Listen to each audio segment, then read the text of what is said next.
What is up, you guys? I just got off work and bam! We got a package. So let's tear into this. I do have one more floating around somewhere. It might have ended up in my mailbox. I'm gonna have to go take a look. But let's see what we got so far. We got a new flex plate, and as you can see, there's multiple holes in it. It's also got a little bit of a dish feature on it, and it comes with a spacer. So this is the correct flex plate to go from a 5.3 onto a Turbo 350. And the reason that there is different holes in the outside for the torque converter is this one works with a Turbo 350 11-inch converter, or I believe it was a 10.5 or something. My new one is the smaller pattern, which is why I ultimately decided to get this flex plate versus another 6-liter with a spacer, because regardless, I was going to have to order one. I didn't find one in town, so this was the route that I went, and it's got bolts, it's got the spacer and the flex plate. This whole kit was, I want to say, $120 maybe. Normally, the flex plate alone is $80 or $90, so not a bad deal. I will drop a link in the description, but let's get into putting all this stuff back into the G-body so we can make it to Kentucky. All right, so we got the transmission up on the jack.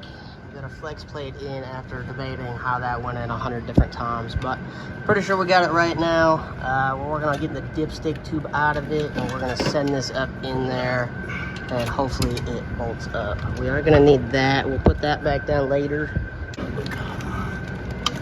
Oh, who put that self-tap there? Ta-da! Junk.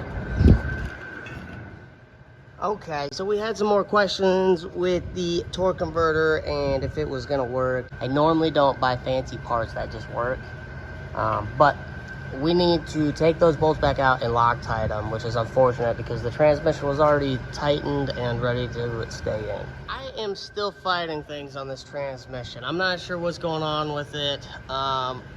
So apparently these bolts were not the same as the last ones, but they weren't one size smaller, so I don't know. I just went ahead and threaded them to what I need them threaded as. But now I'm fighting the problem of the torque converter not being free. So it should spin, and it's not.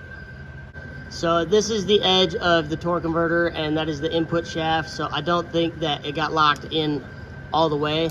So when you put a torque converter in, you want to spin it and push in at the same time, and it'll just kind of fall in, and you just keep going, and eventually it just won't do it anymore. And I think that I just missed the very last one. So I'll have to loosen it up, slide it backwards, and start spinning this and push it in, and hopefully it locks into place, because this is not kosher and we cannot start it like this. We will wreck something. But since I'm starting to fight everything, I'm gonna go ahead and call it a night on this project for now. I'm gonna be uploading a lot more here until LS Fest, and then after LS Fest is done, we will fall into a different kind of video. I'm sure we'll be fixing some stuff, and then we got to get wrapped up because we only have one weekend before Ice Cream Cruise. So stay tuned. We have a crazy busy September coming up. It's 2 weeks away, and this is not what I had in mind. If you like the G-body, hit that subscribe, hit that like. I do have a whole playlist of the G-body. We're gonna slam this thing out, and we're gonna make it. There's not a doubt in my mind, and I am not taking no for an answer. I'm not sitting out of one more LS Fest. Worst case, the new truck has a 6-liter in it.